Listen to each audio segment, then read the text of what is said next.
चली अपना साथे देवा घरवा हो। राजा हमरो के ले चली अपना साथे देवा घरवा हो। जाके बाजार से लाई सैया हो, जाके बाजार से लाई सैया सुनर कंवरवा हो।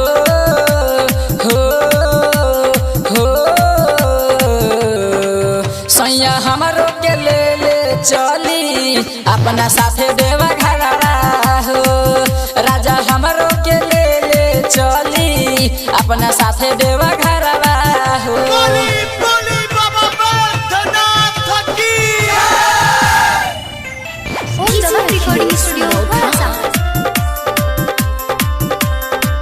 सैया हमरो के ले चली अपना साथे देवा घरवा हो।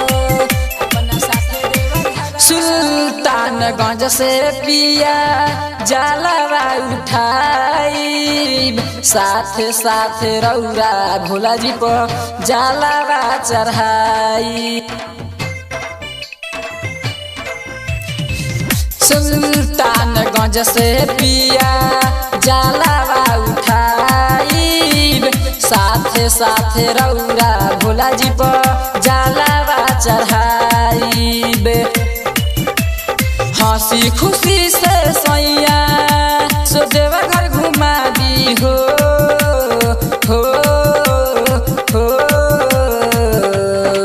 सैया हमरो के ले चली अपना साथे देवा घरवा हो।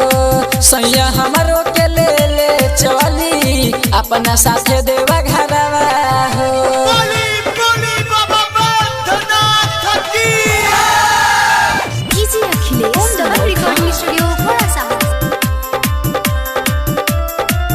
सैया हमरो के ले चली अपना साथे देवा घरवा हो।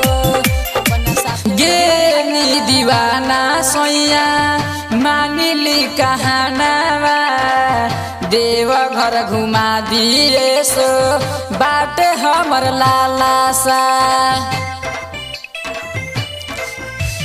गेनी दीवाना सैया मानली कहाला का, देवा घर घुमा दिए सो बाटे हमर लाला सा। राइटर सचिन संवरिया चढ़ी सुइया पहरवा हो।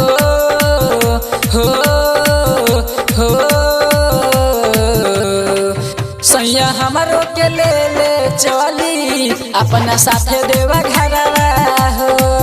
राजा हमरो के ले चली अपना साथे देवा घर